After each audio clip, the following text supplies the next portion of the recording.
Okay, so we've just clicked past the hour. There's a few more people coming in. I'm going to just flick across to here and do this.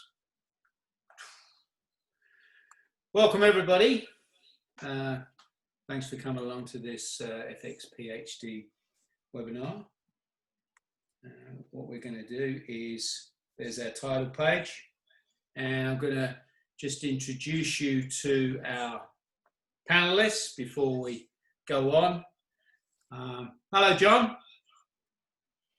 Hey, Warren, how's it going? I'm good. I'm good.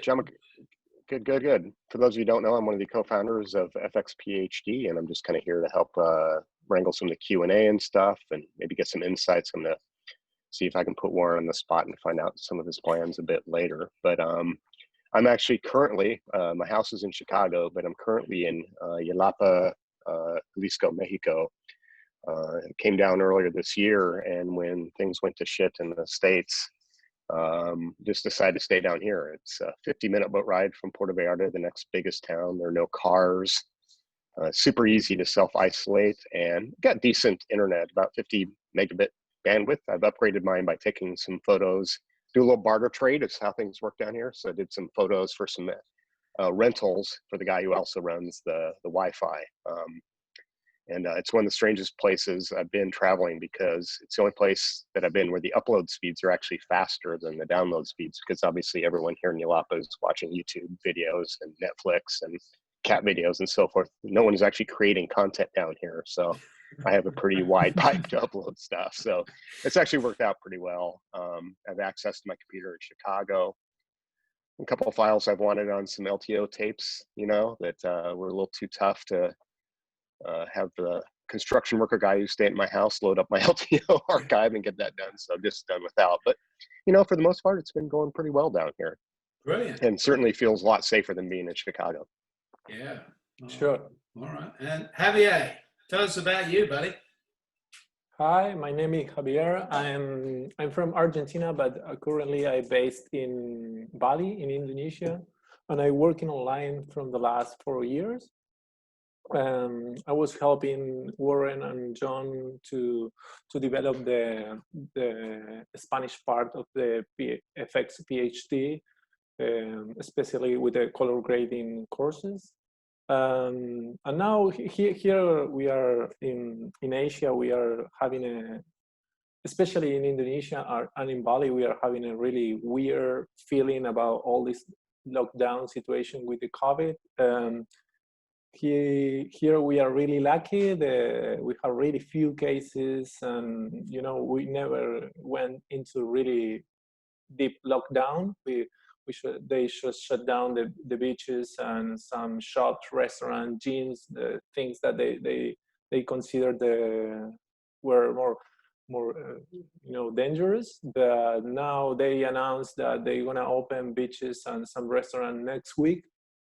So we are really happy with this, and we are really waiting that maybe in the few weeks, next month, we can have again our industry working here, and maybe we can be lucky and get people shooting in Bali from another part of Southeast Asia. Cool, thanks, man. So, for any of you who have taken my classes with the Spanish translation, that's Javier. So, you know, if you think, crikey, what's he talking about there? He's got that wrong. Then email to Javier. Yeah, I'll put his email address up later. Yeah, it was me and Jorge. Jorge Ferraro also helped a lot with this. And good. Yeah. You're doing a great job. Thank you. Yeah. That's me. Those of you who don't know me or haven't had any involvement in fxphd, I've been running these classes for quite a long time with John. 14 years, 10 years at the ICA running classes. You can find me on usual social media channels and things like that. That's Javi. There's his details. That's what he's doing. There's his website. You can go there and find out what he's up to. He's a little bit over social media as well. We got some classes coming up in South America soon, so that's going to be fun to partner on those. And this is what we're going to do, roughly around an hour here. I'd like you to use the chat to say hi. Please use the chat just to say where you are, what you've been doing. If you've taken an fxphd class, what year it was. Could have been, as I say, 14 years back. Use a Q&A for questions.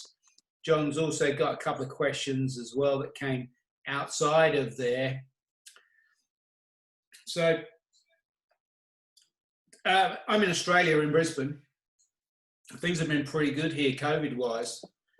I managed to do a few jobs, and I'm going to show one of them later on, that it was shot under COVID-19 conditions and restrictions that makes it a lot harder. But one of the things I want to say to you, it's no real different for post. So shooting, it's obviously very different, and it's going to be different for a while.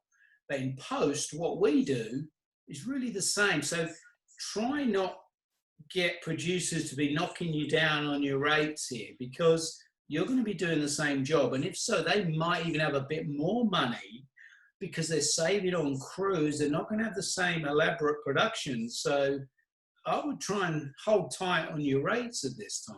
I know that's tricky to do, but it doesn't really affect what we're doing when we can, you know, send files and work remotely. I'm going to be doing a little bit with Frame.io later on to show you how I just did this recent job last week.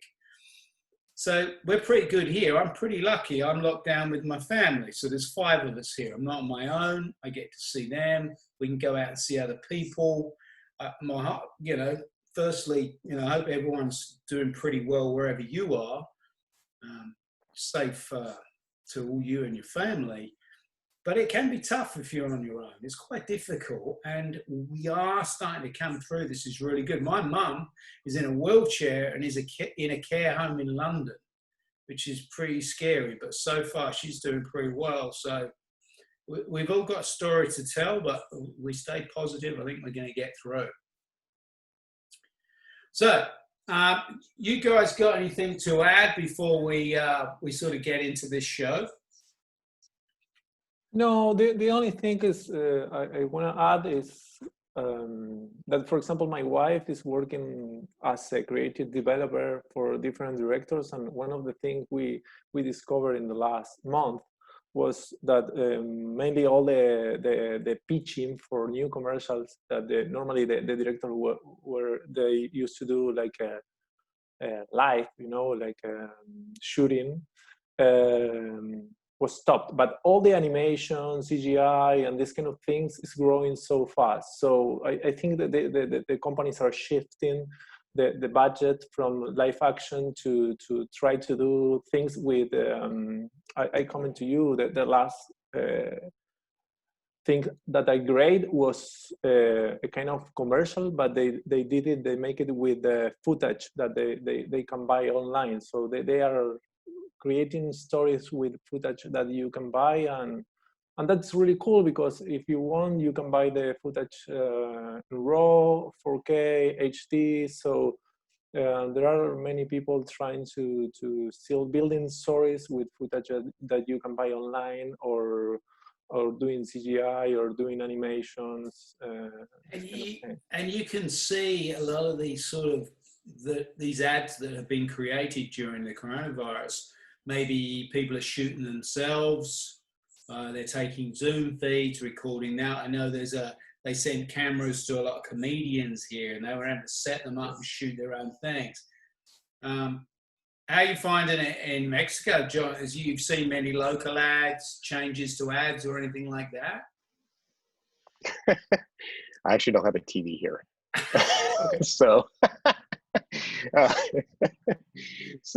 yeah, a lot of my ads, though I'm streaming on a VPN to the States, and yeah, there are a lot of very specific ads that have been made right now, at least running on that. Hulu is run by a consortium of broadcast networks, so there's definitely targeted stuff that's done during the virus that was using stock footage, as well as stuff that you can see some pretty nice kits that they probably sent to some of the actors and other people who are taking part of that. But I'll be honest, as far as regular broadcast TV, I'm really out of the loop down here on that, which isn't so bad, actually. You created a film and TV training company, but then you don't have a TV. So yeah, that's ironic. Yeah, fair enough. But that's how times are changing, though, isn't it? Lots of Netflix, lots of Hulu, Apple, Apple TV, things Cool. like that. But yeah, no, not a lot of broadcast right now.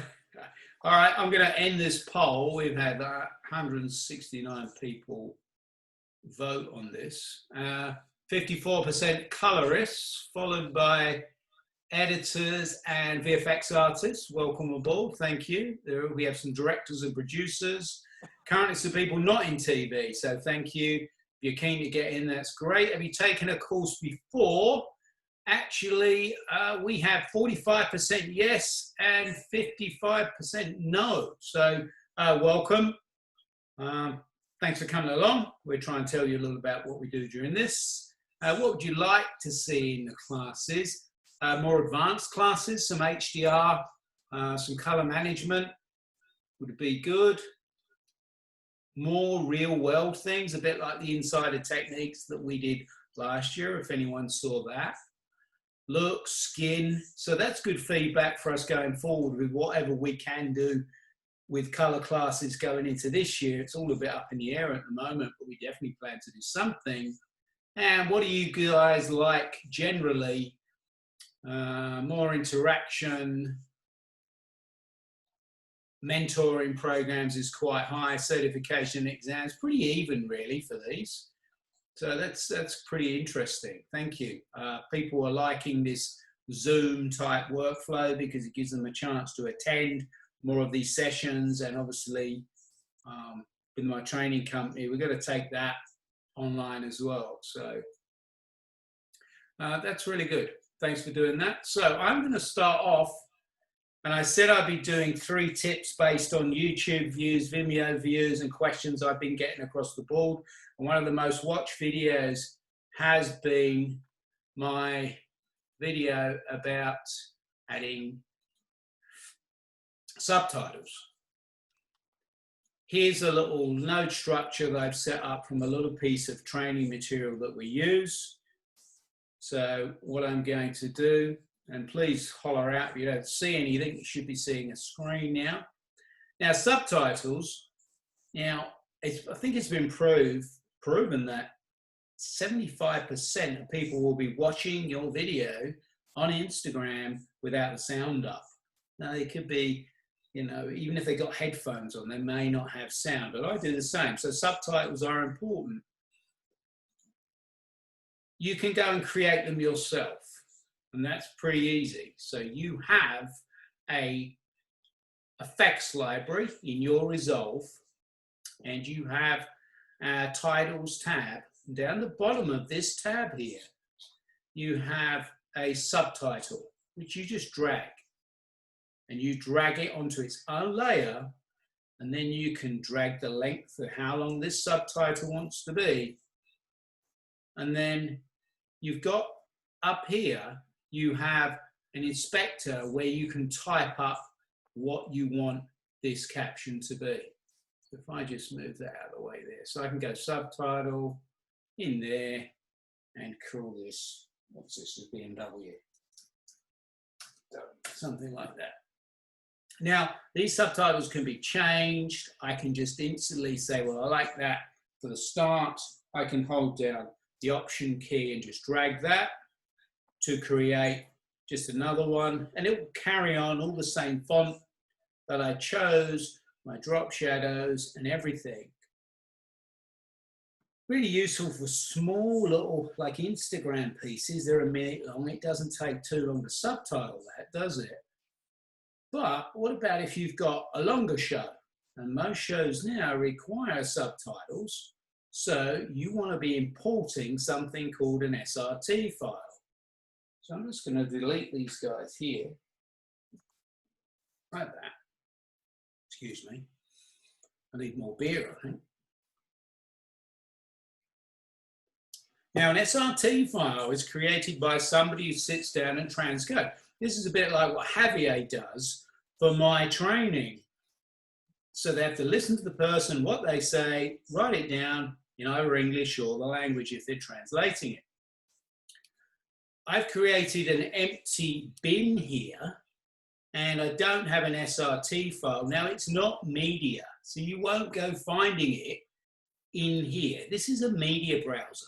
So you see clips and images.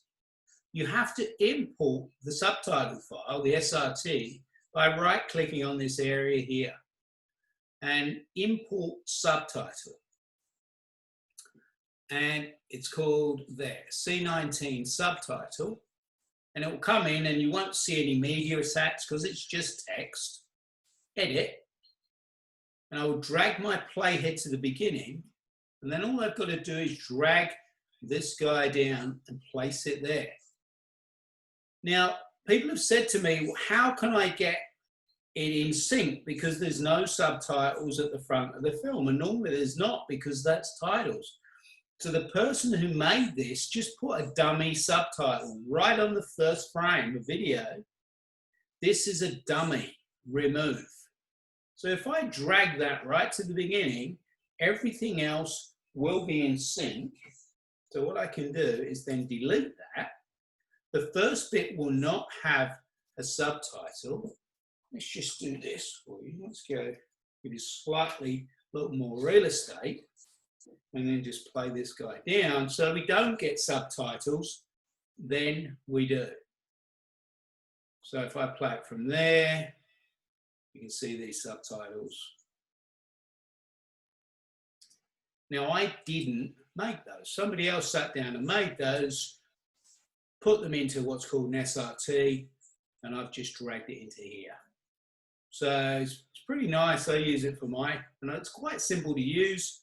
It does have a track layer as well, so you could change the whole font on this. You can make it all bigger, all smaller, or you could do one at a time and break them out. Javier, I'm going to stop sharing my screen, young man, and I'm going to let you have a turn. Please remember, if you've got any questions, sorry, Javier, questions go in the Q&A, general chat goes in the chat pod. I'm going to have a look at that now while Javier is showing you this next tip.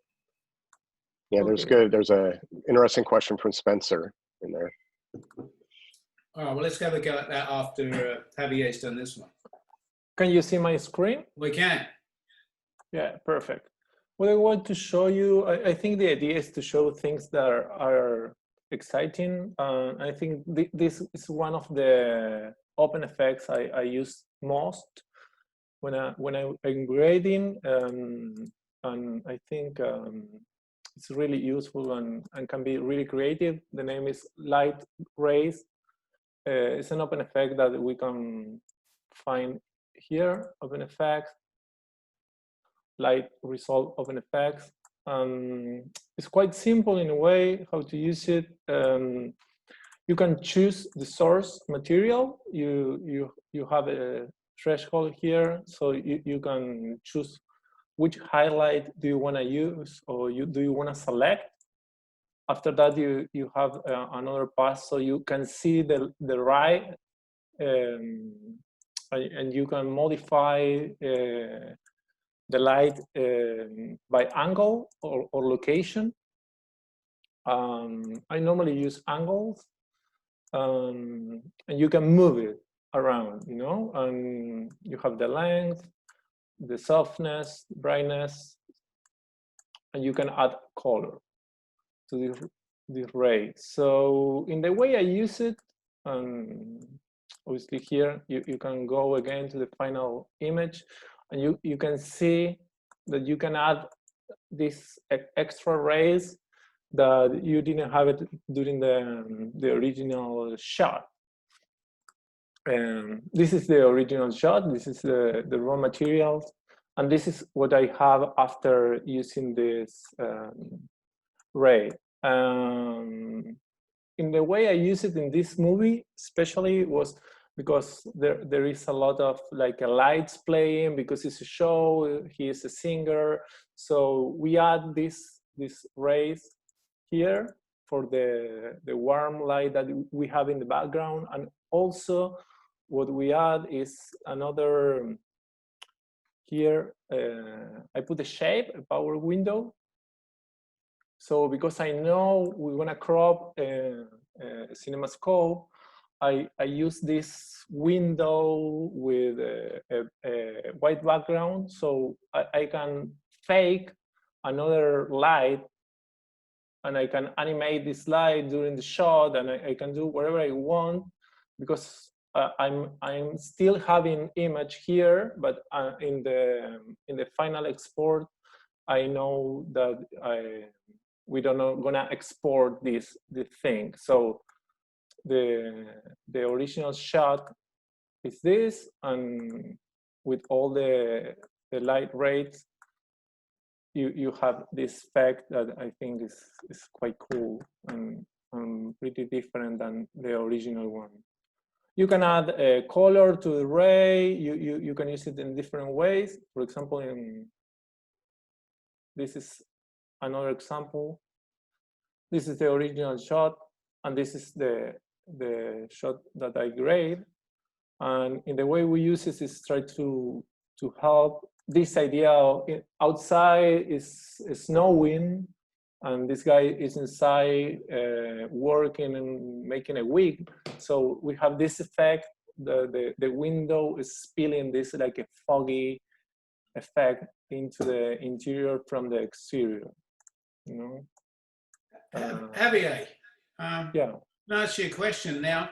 You've done a little bit of visual effects and stuff before, haven't you? So do you think that helps you in doing this to give you more confidence to jump in and doing things like this, or not? Can anyone make rays and put flares in as a colorist? Yeah, I like to do it because normally you can get some, you can add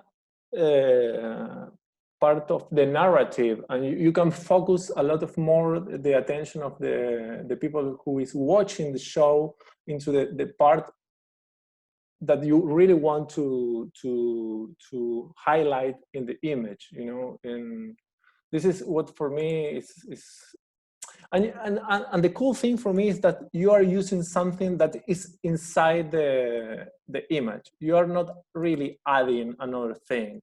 You are using what is inside the image already, and using this, not adding another plate or doing a comp. No, you are using something that you already have in your image to add a value of this image.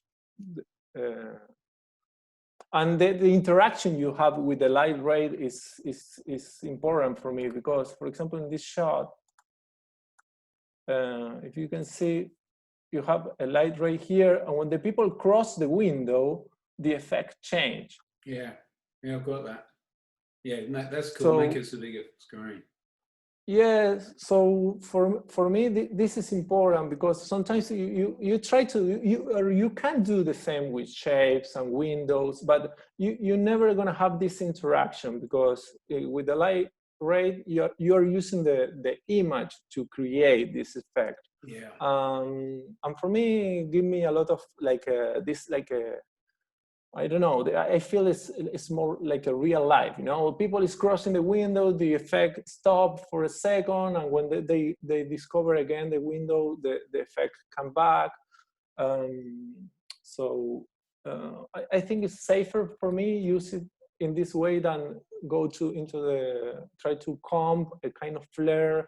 I really prefer to create the flare and get more control, because in the other case you are using plates all the time, and maybe it's quite difficult if you are not a really comper doing it in a proper way, you know? What I would say is anyone looking at OFX, and the good thing about it is you can keep the people in your room, rather than saying, oh, well, I can't do that, or I can't comp that sky, or I can't add that ray. If you can say to a producer, yeah, I can do that, I can do that. And they're going to think, oh, crikey, this guy's good, this girl's good. I don't have to go somewhere else, because more and more, as you guys know, we are doing more, aren't we? With touching into a little bit of visual effects as a colorist, and editors are stepping into color, and DPs want to color their own thing. We're all doing this. So it means you can keep person in the room. Potentially you can bill more, which means, you know, you're going to garner more money at the end of the day. So, but be confident don't jump into something with a client if you're not so confident. It will take longer. You want to look so good. So just practice these things and start using the plugins that you feel comfortable with. Thanks, Javi. Can you stop your screen share? Sure. So let me do this. I'm going to go back to here and talk about, people in the chat are asking about the bonus classes. Now, there have been some bonus classes, and despite us sending emails, some people probably have not downloaded them. What we did, when we brought out the V16 classes, we added some bonus classes. So if you are a previous fxphd customer, we added these update classes, and they were a free update. And you would have got an email. So if you didn't get them, I'm sure your email will be there, or you could contact John and John will let you know. And there was also a bonus 2020 COVID-19 class that went out as soon as this happened. John and I had a bit of discussion because it was a bit awkward as to what to do. I mean, do we want to do nothing during this period? Do we don't want to be seen to be trying to push out and, you know, make money from people and not having it so hard? But I think that's why we did the 30% discount, just to help people because they were at home, really. And I think that's been helped because it's been well supported. So there's a bonus class for the looks, which I did last year. And there's two if you have the fundamentals or the advanced, and they're just free. In terms of V17, now I don't know what Blackmagic are doing. True, I do know quite a few people there pretty well, and they're friends of mine. I don't necessarily get on and ask them what's happening with the version. I'll probably get on and ask them how they're doing and how their families are doing. But I've had early chats with John about what we do. We do want to do something. At this stage, we don't know when and when it will be. It's not a free upgrade if you bought it before. It certainly is. John, I think there is a discount if you are previous. Yeah, there is. We've done discounts in the past. So we've done, for those of you who've purchased the previous versions of, or any versions of it, it's been a 40% discount, which is pretty substantial. And then I think, I don't remember the specifics, Warren, but like if someone happens to buy it within 1 month or 2 months of the release, then I think we do a free upgrade. But at this point, really, it's pretty far in the future when that release is going to be at this point. But every year, every new version that Warren has done, we have offered a 40% discount on the new courses. Great. All right. So yeah, there's a few, I noticed a few in the chat about that. People seem to be enjoying them, so it's good. We'll make them and make them differently. And look at that survey is really useful as well to get your feedback on what you want to see in the training. As I often say, I sit and basically talk to myself for a week. So I want to make it interesting, don't I? Otherwise I go mad. It's funny because I end up recording like a 20-minute, and I say to Jim, and Jim shot all of them since the beginning. How was that, Jim? And he goes, yeah, it was great. And I'm thinking, really? Was it? You have no idea after a while. Anyway, I want to talk about show reels. So I'm going to go and share my screen again. Show reels, maybe not so important right at this minute, but they are going to be important as we go forward and we start to look at what's going to happen when we come out the other side of this. So I've got in here a couple of, not in that one, where are we?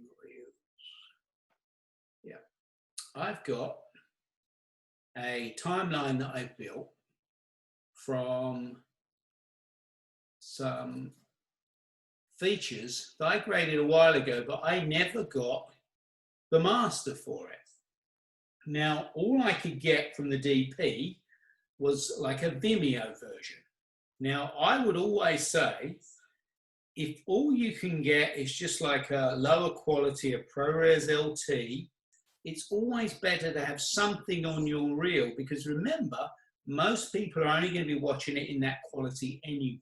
Sure, if you can get a really nice master, you colored it, you can get it back, and then maybe you want to grade it very slightly different for your reel, because you can. As long as you're not completely changing that look to put in your reel, there's nothing wrong with going in. So what I've done here, for some reason I never got these at the time, and I'm going to make a little bit of a montage for a drama reel, and I may include a bit of the sound.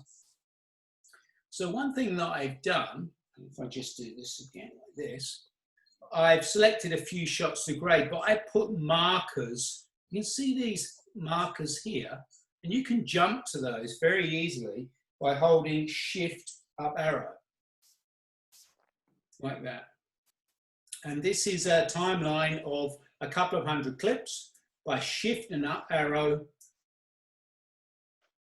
So this one, I don't mind how it was graded originally, but because I'm only now going to be picking a tiny little bit out of this for my reel, I would probably just use a little shape in here, bring up the eyes, and just focus. Because I now know this is just for me, I'll grade it slightly differently. Shift again, down arrow. Now this one is really dark. Now this was a little bit of battle I had with this director who just wanted this film so dark. I still think it's probably too dark. So I would just lift just a little bit more and just bring up the gain here and the gamma. The gamma's going to just bring a little bit of those midtones back through. We just start to see his eyes. And then when I've done that, I'd probably just add like just a little bit more of a vignette to bring the rest of it down. So never a vignette that you ever would see. And I can then just drop the outside of that there. It's pretty hot here. I'm going to turn my AC on, even though it's like 2:30 in the morning and it's winter. It's quite warm here. Shift.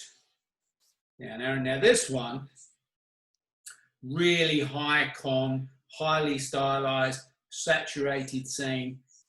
Again, just a little bit dark. So we'll just bring this down and bring the guys up. And again, because it's for a show reel, I'm only using maybe 1 or 2 shots in a montage of drama. It's okay to do that. I'm not completely changing it. I don't want to upset my director or DP when they look at it and go, what did you do to my film? But in context, in a montage, I think that's okay to do that. And even though I'm only working with the Vimeo download, is all I could get, the quality's still pretty good because that's where it's going to end up anyway. We're not talking about projecting on a big screen or anything like that. So I think we're okay in that respect. If I go right to the beginning, one thing I don't really like to see in reels is when people do comparisons like this. So if I do this and I play that, you see like a before and after, and you can see them wiping across each other. Now, the only problem with that is this has been shot by one of your clients, and you're almost going, well, you know, you're not too good yourself, but I've saved you and fixed it up, and I'm quite good. They won't look too fondly on that, okay? So you've got to be a bit careful doing before and afters. And to be honest, most people you are pitching your reel at know what can be done in color correction.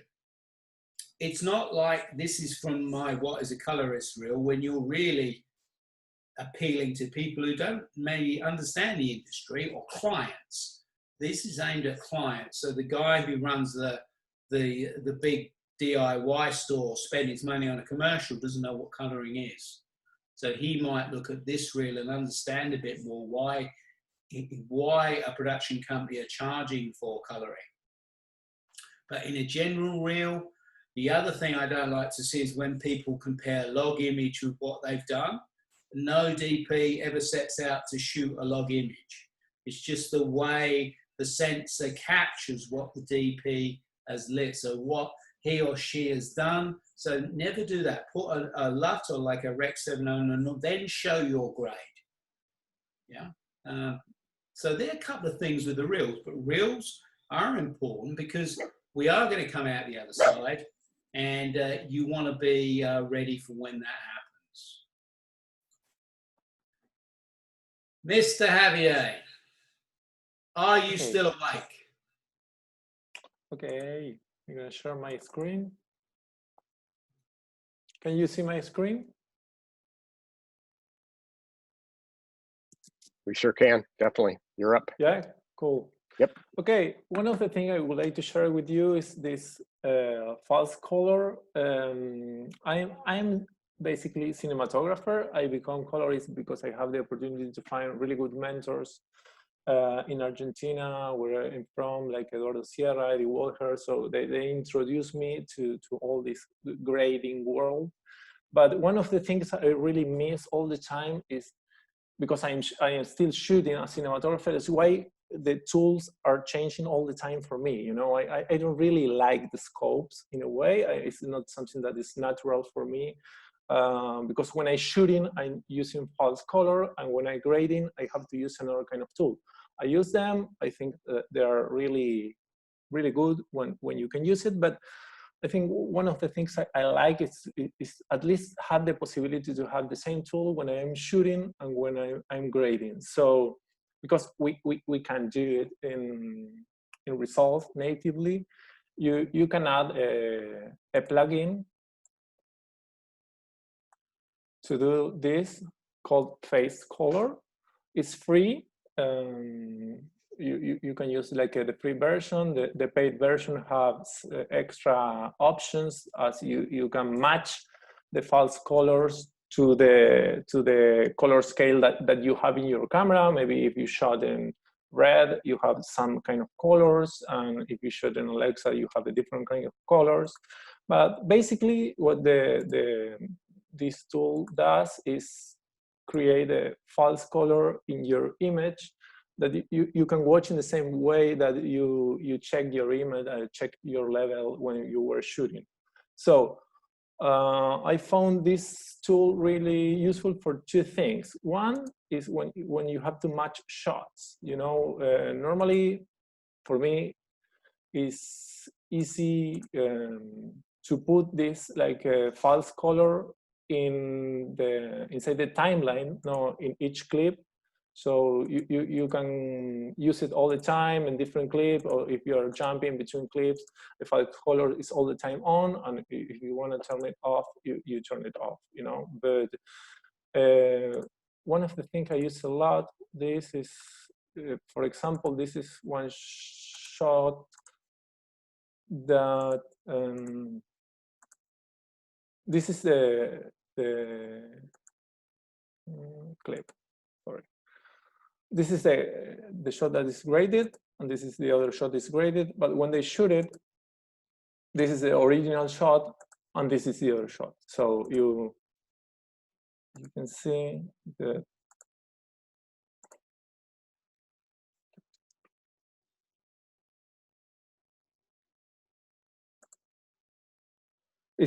they are quite different, you know. So you need to match these two shots. The DP was really intelligent when he shot. So he shot first the open shot. So we have more detail. We can choose what we want to show, and we need to make it more dark to match this shot with the close-up. That you don't need too much information in the background, you know, because when you close, you are more focused in her face and what is happening there. So, for example, this is the shot that I have really great. So we can compare and see that they look pretty similar. Hey, Javier, just really quickly, someone was asking, could you just give a quick description of what false color is to those who aren't aware of that? Yeah, the false color is it's a way to show the exposure of each pixel in the image. You know, it's a similar tool like the waveform here, but you have the possibility to see visually which pixel is in in which level of brightness. So all this part of the sky that you can see in yellow is around 90 and 80%. So normally when you shoot, you try to keep all your image below the 100% and try to push your image, we call it to the right. In the histogram, you move the image to the right. You try to expose as high as you can, get the image as brighter as you can, because you know you're gonna avoid noise, and the camera works better in this part of the signal. So it's basically this, and for example, I'm gonna show you, we can put another node.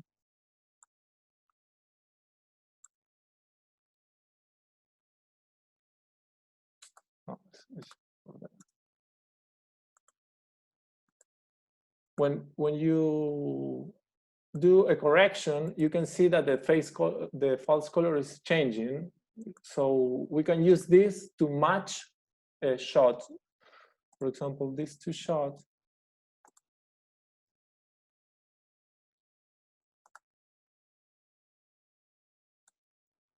You have these two shots, and you need to match these two shots. So you can use the false color as a tool to match these two shots.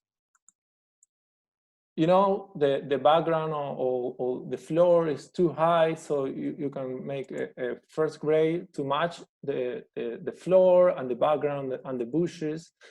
You can add another node to try to match this effect between the sun that you don't have in the first shot, but you will have in the second shot, and maybe you can. This is the gray. So this is a way to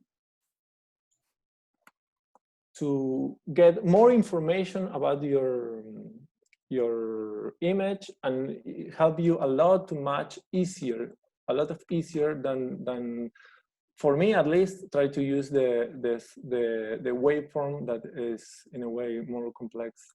Cool, mate. That's good. I've not seen that before. That's nice.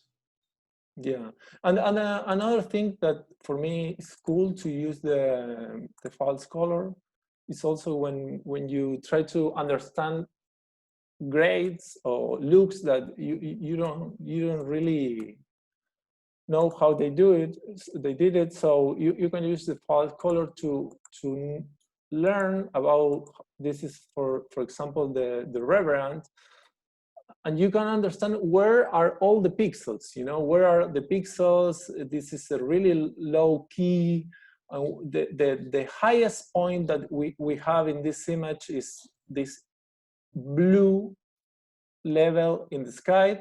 And we know the highest point in our image is around 350. You know, we are using just half of the signal of the image. I discovered a lot that many of the image I really like are quite compressed. You know, you think that you have to push the whites until 1 or the shadows really dark, but when you use this kind of tools, you understand that maybe not. Maybe what you like is this soft roll off that you remember from the film days. This is the same, you know, this small yellowish thing is the highest point that you have, and it's around 80, and all the rest of the image is below 80. So you have this like a kind of flat look that remember me a lot of like the roll off of the film, and is something that we really want to emulate all the time. So this is the way I normally work with the false color, and it's the way I really try to understand when I have some reference and I really want to get this look. Where does that plugin come from? How much is it? You can find it online. I posted in the chat. Yeah. I posted the link in the chat, by the way.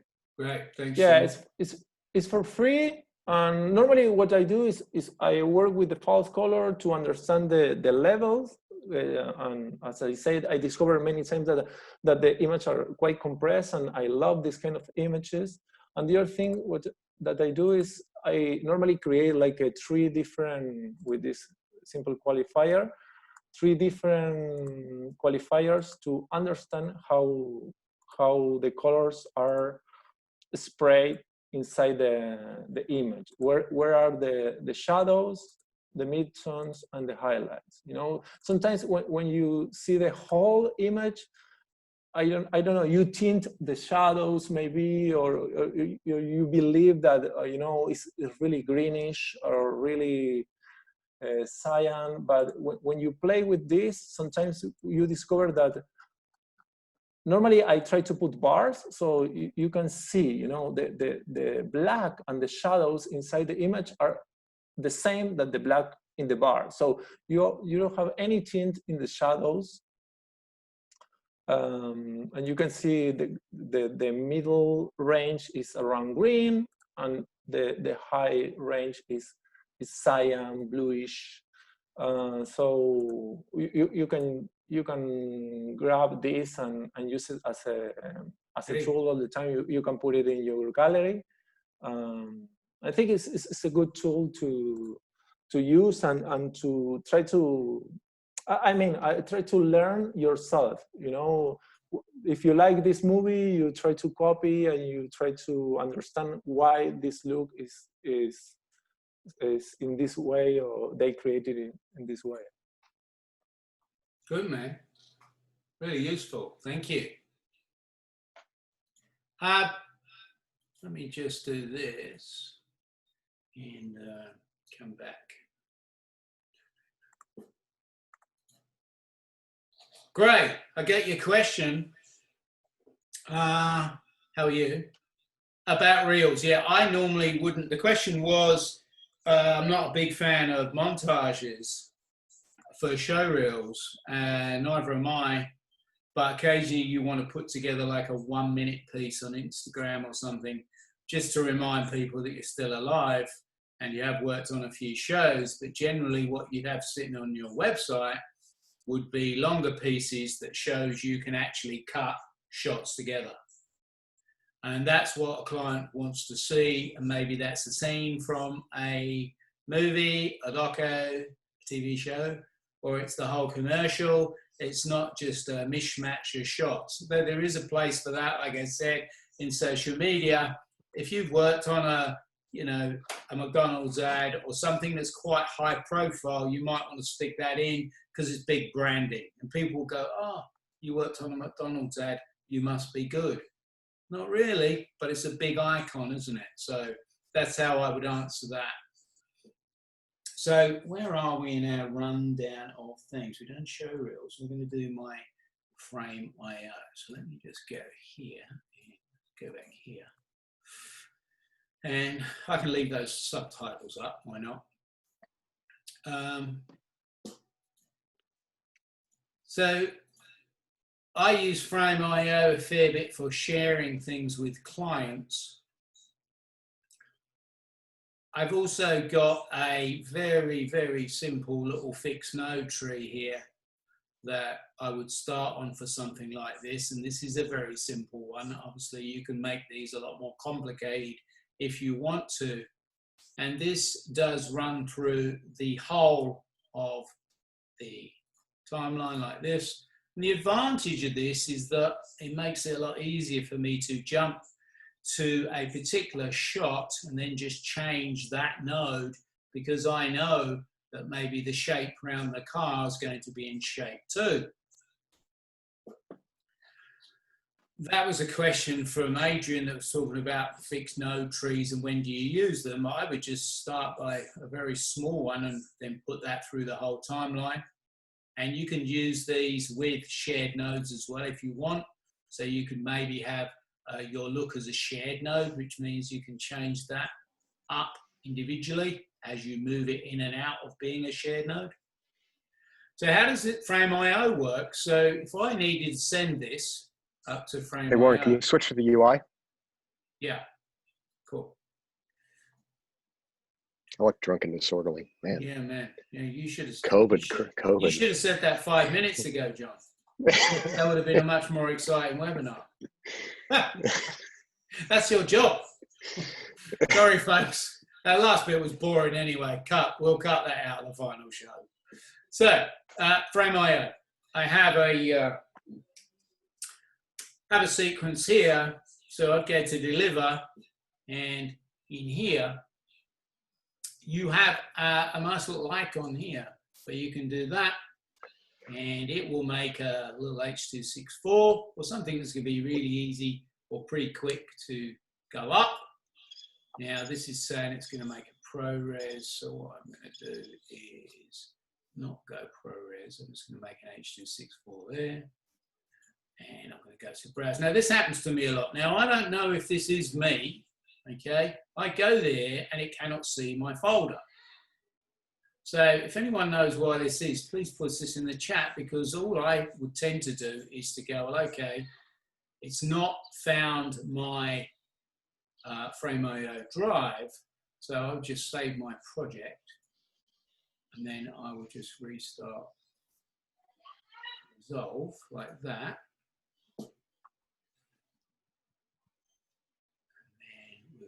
Back. Let's go back and load that back up. And now you're looking at me. I'll just make my beer.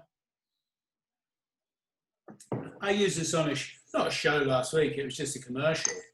And I was only sending to just really the DP, the editor, and the director. And it was a good way of, obviously in these lockdown times, we're doing less face-to-face in the room. So it makes life a lot easier to be able to send things over a known platform. So now if I come in here, let's close this down. If I now browse, I don't want to do that. Switch back to UI too, Yep. Owen. Thanks, man. I just remind people it is 3 a.m. here. There's no excuse, is it? Come on, get yourself together, Eagles.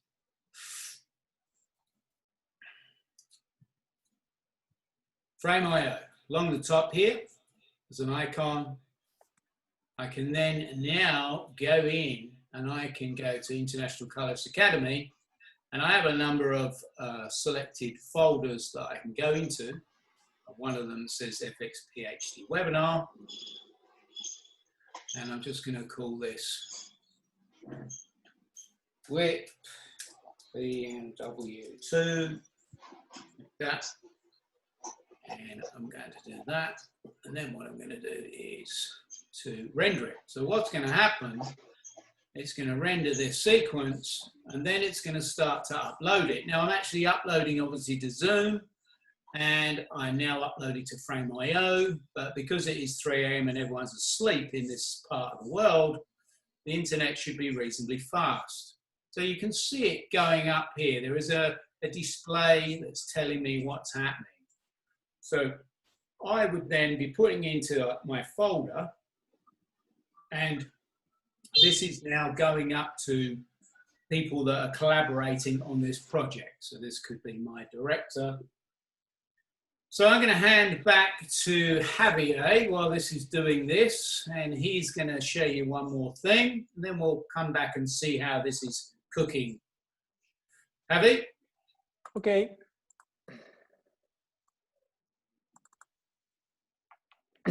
Can you see my screen? I can. Yes. Cool. The last thing I would like to show you is I would like to show this because I had the opportunity to be part in a project that we are using a lot of CGI. So, and I know there are many, maybe there are compares in this webinar. So I'm learning a lot, and I would like to show what I learned a bit about this project. This is an EXR file that I download online. This is not the project I am working, because I can show this specific project, but the cool thing about that is I learn, or I develop, I don't know if it's the proper way, but the same I talked before, you know, how I really want to bring all my knowledge from the cinematography to the grading with the false color, because I normally shoot with the false color. I really want to grade with the false color.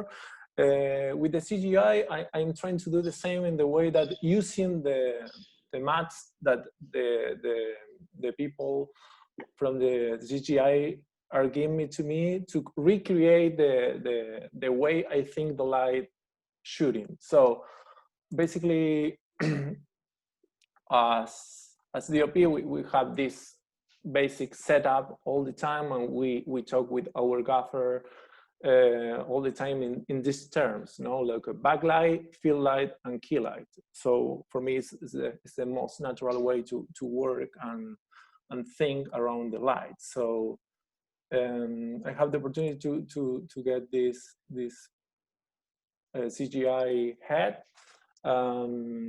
So the CGI came with this light. This is the light that they put when they render the CGI. But the cool thing is we have the opportunity to have different passes, and in these different passes you can modify the light, and you can get mattes from this EXR file. So you can bring these mattes to the grading. You don't have to use it just in Fusion. You can use it on the color page also. If you don't remember how to add the matte, you have to find the EXR file in your media browser and add to the media pool as a matte. So when you do that, you can go to the grading palette, and you can open here, and you can see all the different mattes that the people from the CGI give you. In this specific project, they give me around 50, and they told me that you play with them and you choose what are useful for you. You have plenty of different mattes that you can use. In the way I use this right now is I try to recreate the way I think the lights when I do filming I do cinematography. So I recreate this key light, backlight, and fill light. So if you can see, the mattes are similar of the way that you light when you are on set. So with this idea,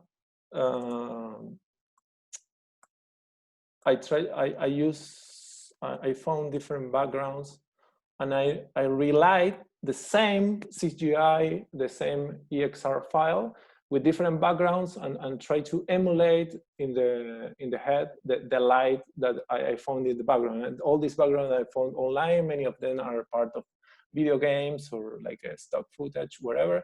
But you can see here, for example, you can almost invert the direction of the light. So you have a lot of control around the lighting, about the grading. Normally, if you want to do something like this in grading, never you're gonna have the kicker, the backlight blue and the key light red. You always are gonna dealing with mask and qualifiers, and obviously you're gonna have some values here that are the same values that you have here. So you're gonna have bluish tones here. But using this technique, this way of get the proper information from the CGI, you can relight the same model, the same render plenty of times, and you can have a really good integration with the background.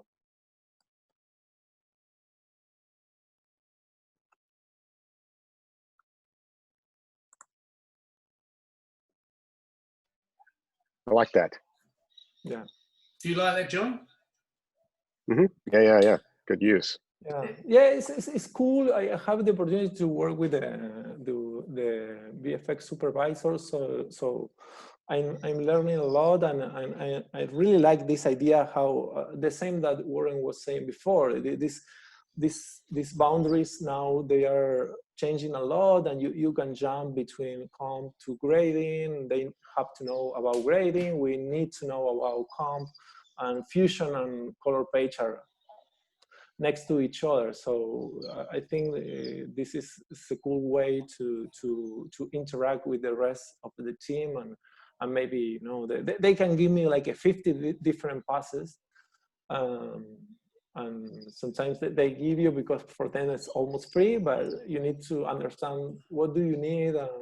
You know, it's going to take time to put all the layers and all the passes together. So, 5-0, Javier. 5-0, 50. Yeah, 50. Really? Yeah. No, but they give me all the passes and told me that, you know, you play with them and get into it, and you let get me paid, know you what, get paid, what are you. You get paid by the hour. Yeah, we are choosing previs right now, so we are learning and we are developing how we want to work. But for me, it's amazing, because I didn't have a lot of experience around CGI, so have like a 2 or 3 weeks before that I really need to start working. It was really useful, and all the things about how to use EXR math in Resolve was quite difficult to find online, so it's something that I really want to develop.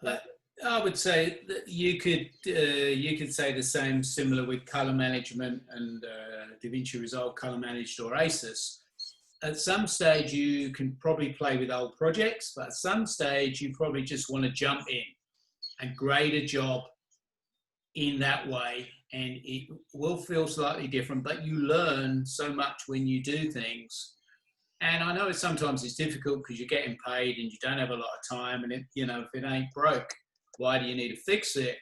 You always learn something new, and if you're starting to work on bigger projects, and color management is going to be part of that workflow, especially like what Javier is talking about with bringing visual effects thing. Any sort of Netflix show or higher end branded show is all going to be color managed. So it can be a small little job that you can just go, well, I'm going to do this in ACES just for some fun.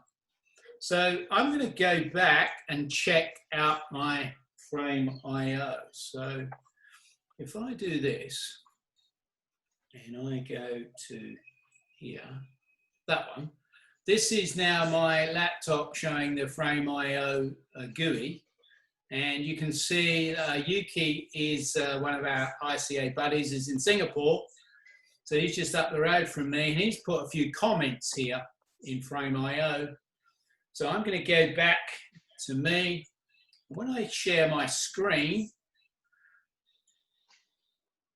see, I can do it, and I go back to my BMW job, which is living under here. What I can see is, I'm going to have to share my screen again. There we go. You still see my screen there? Yeah. Seeing this. You can see there is a couple of little markers here. Now, these are the markers that Yuki has added in frame.io, but they now appear here. So they actually will appear on my Resolve, and I can see what he said. Could you make the logo more obvious? And then I can just jump down to the next one. Could you remove the red box? Now, what I could then do is reply to that, and then that will update on his iPad or his phone. Yes, but it will cost you more money, sort of thing. So the advantage of this is that I would be looking at it on my iPad Pro as well, the same as he may well be. So we've got a similar display that we're looking things on, and that is very close. I'm using the ISO here at the moment, but it could well be something else like my Flanders. So it's just a common way of trying to get things look the same. I know we all have that battle in everything that we do. Oh, it didn't like that in the room, or it looks different here on this PC or whatever. So, but I'm starting to use that more and more. You can use that for bringing shots in as well. So if Javier had wanted to do that, he could have done that. I worked on a pretty big film last year there was like 300 visual effects in this shot, and all the visual effects were uploaded from different locations, QC'd, versioned in Frame.io, then brought down, then added into a timeline.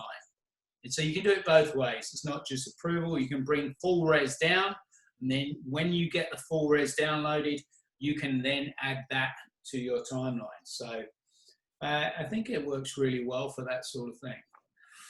John, how are we looking in our Q&A pod there? We're good. I've been answering some questions over in chat a little bit,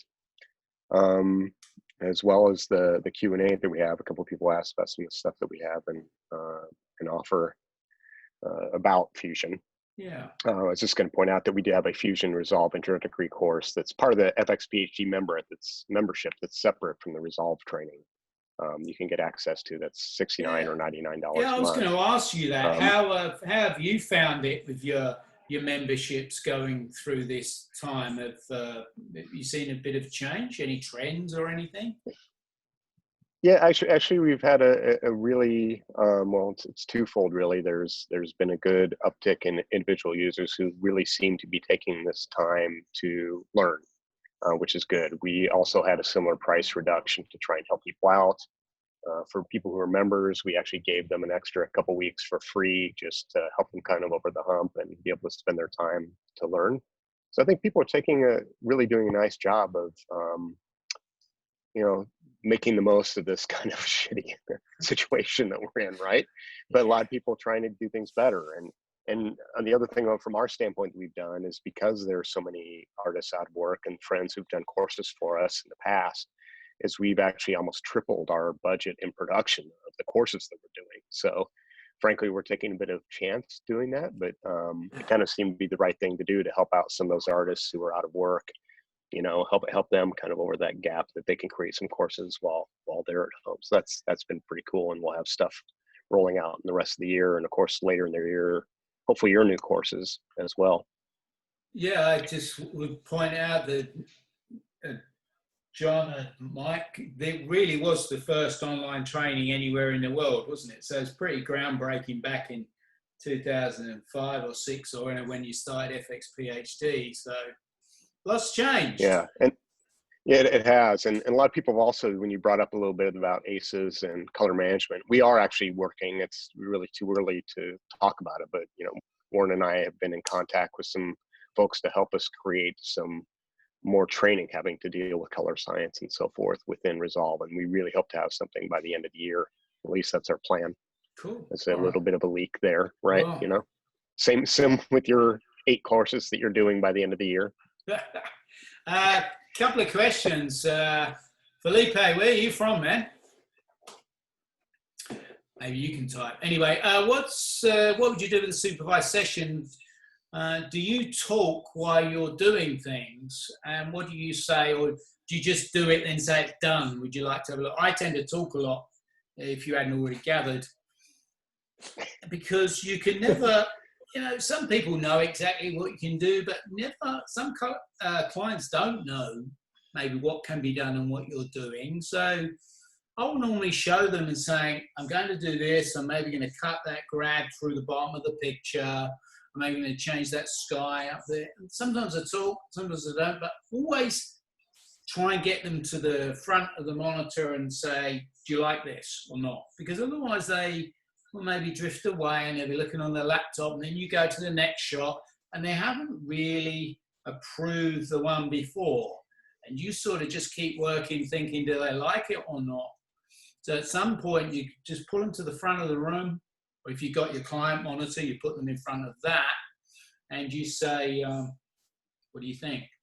I can do it other ways. Would you like me to show you something else? I like it because the BMW looks great, and the BMW is the product here, and it does look really good. Something like that. But they can have what they want at the end of the day. You're just there to suggest things. Gino, how are you, buddy? Good to see you here. Hope you're well. Hope your family's well. This is an ISO. I have an ISO, a Flanders, and a Zeus. I got the Zeus because I'm playing HDR games. The ISO, because it's 4K and it's slightly bigger than the Flanders, but my Flanders OLED was my workhorse for about 6 or 7 years. And I do still shop them around, and I send them out and I hire them out. And I think there was an earlier question about what you need in the room. Obviously, you need a calibrated monitor, start off. That's a given if you are billing for color correction, but you're surprising how many people are billing that don't. You need to have confidence in your monitor. External scopes. I haven't got my external scopes in this room because I had this room all changed for PPW last week. Obviously, the hardware to run Resolve, Mac or PC. Panels. Now, you don't necessarily need a big set of panels like this. You can get smaller ones. And when we do this tomorrow, so for those of you who have fallen asleep, we are going to be doing this again in about 10 hours' time, when I will remember to share my screen a lot more. I'm going to put in my mini panel, my smaller panel, so just to show that as a point of difference. Panels will make you a little bit faster for a lot of instances. They look cool. So they're the sort of things you need, I think, as a minimum. But I always say the second most important thing in a room is this guy, is the monitor. There's none of the other fancy bells and whistles. What else have we got there, John?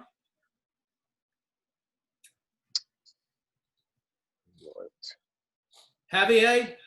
Yes, sir. Any questions that you've seen in there that you want to answer to the good folks out there? Let me check. Someone was asking about Resolve, the main benefit of Resolve, and being from a flame background and doing VFX and coloring and finishing. A lot of people we'd have a colorist do stuff, we'd end up tweaking stuff. What I really like about Resolve now is it's fast.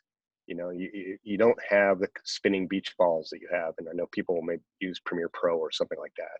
You're constantly having spinning beach balls. It's just fast and efficient, as color management built in, and now effects if you need it within Fusion. Again, as you mentioned, you don't need to be doing super complex things, but doing some roto masks that might be a little bit different, or combining mats and things like that. Yeah. I mean, I've leaned to starting to edit in Resolve. I mean, the edits that I do are relatively straightforward, but I just find it performance and tool set from my standpoint. But obviously, Warren, you've been using it for ages, and Javier, what do you guys think? I'll answer first. I would say that it's become a real Swiss Army knife, and for the high end, there's people that are obviously asking for more. I don't know what they're doing in 17, where they're adding more stuff from the color side, the editing side. They could be changing the GUI. I don't know. At the end of the day, it's your choice what you use. There are other choices available. If it ticks the boxes and you can feed your family, that's fine. If not, and you're frustrated, and this has always been the same, that other softwares are available. And some that are probably definitely more tailored to color correction, like say Mystica or Baselight, and they are more focused on just doing color. Whereas Resolve started as a color box, so it does that very well, but it also does all these other things. But the most important thing, and I think Javier will agree, is learning how to color is more important than the software. And then how you work with the client. So that's like the job split up into 3 really: software, clients, learning how to color. Would you agree, Javier? Yeah, I think, and we talk a lot about that. I think the main point of difference is the price. And normally the people don't think too much about that, but if you really have to start with a really professional color grading software, Resolve is the only option you can find on the market. So for me, it's this, I have this feeling, the same feeling I have with Red. They allow me to become a cinematographer and shoot in full frame, and in a way to see how is my image through a professional camera, through a professional lens. Before that, all the cameras were like a really small sensor. You can have the depth of field that you wanted. And with Resolve, it's the same. I remember when I was studying grading, and we grade shots in Apple Color. and when the first Resolve software appeared, and was completely different, and I grade my first thing in Magic Bullet inside Premiere, and the way that Resolve think about the color is completely different, and for me it's it's quite it's quite difficult now. Sometimes I open, I don't know, Photoshop or kind of software, and the way they think the color is difficult for me. So I learned to grade in this software, and I think the most important thing is that you can express yourself, and you can get ideas, and you can put it in the software. So Yeah. if the software allow you to do that, is amazing. If you feel comfortable with the software, it's amazing. And many people is just running to find the best software in the market to do color grading. And I think the difference between the software maybe is 10%. Yeah, one thing I find important that's impressive to me is Resolve and their support for various camera formats. I think they're fairly quick compared to a lot of other manufacturers, because that is a reality when you're coloring and finishing, is everyone wants to shoot with the latest camera or the latest version. And I think for the most part, obviously there's some shortcomings, as there is with every software. It's pretty impressive what they've done to keep their support, up to date, and files that they can read and export and so forth. I think they've done a good job. Certainly it's more reliable than it was when it cost 300 grand. I'll tell you that much. Yeah. A couple of others. I don't know if that happened in another software, but Resolve with the first software, I think that when I write the comment, they read the comment and they improve the software based in my comments. So you have this feeling. I don't know if true or not, but you think the software is developing in the way that the users want to use it. Yeah. The Azus, I would wait for the new one, the UG. I think it's coming at the end of the year. But they're going to guarantee 1,000 nits across the screen. The one I've been playing with has dimming in it. So it's good for practicing, but it will auto dim. So you'll get a flash on a cut. And if you turn the dimming off, you don't quite get the really good black level that you want, and you don't get enough nits from it. So Zeus are doing some good things, and it will be at a price point, I think, maybe more achievable than the others. And I don't know again. It may be before Christmas. I don't know, but it's pretty good, and they seem to be throwing some resources at it, so it's worth a look. I don't actually calibrate it, correct my monitors. The only problem I have I played around with it, but when I'm coloring in the job, I'm constantly looking at the monitor, saying, did I do it right? Have I done it right? And then I'm not thinking about doing the job. So I have a guy here that comes in, and he comes in about every 9 months, I think. Looks at the monitors and goes through them. So I don't do it, but there's plenty of softwares around, probably portrait displays, Calman, Light Illusion, X-Rite as well. You can do it, but you got to have confidence. And when you practice, like anything, you practice, your monitor's good, then you're going to convey that confidence to your clients, and that's important. So that's what I would say on that one. Right. It's incredibly important. Yeah, what it is. I mean, John, clients lose confidence in you. If you're not confident about your image on your screen, I mean, we've had that with people bring color from out of house into my monitor that I know it's completely calibrated. I can say, I'm not worried about it. And don't take any chances on that. I think you're right. I've been in sessions where not in my joint here, but in other places, where, and I'm looking at the monitor saying this is not good, or the clientele is not good. And as soon as you sense a director or DPs, then that session is not fun. You're better off trying to turn that off or say that it doesn't work and just work on one monitor, because then they feel they're not getting the right, you're almost cheating them, and then it becomes a very difficult session. Right, we are going to give away a bundle. Now, if you win this, you can take it now and then it will be upgraded to the new one. Is that right, John? Whatever you want. I Yes. just made that up. That's fine. No, I did make it up, but I think we should. John said it's fine. Yeah. So if you can wait for the new one, but we don't know when that's going to be or what's even going to be in it. You can have it now and then drop us a line and we'll upgrade you with whatever's new. So I'm going to ask you a question and you'll win this. All I'm going to say is the question's going to come up on screen and you've got to type the answer in the chat, and John and Javier will be monitoring the chat. You do need to spell it correctly to win this prize. Go. Wow, that's... Who graded Grand Budapest Hotel? You do need to spell the name correctly. Now, I didn't say it was going to be easy, did I?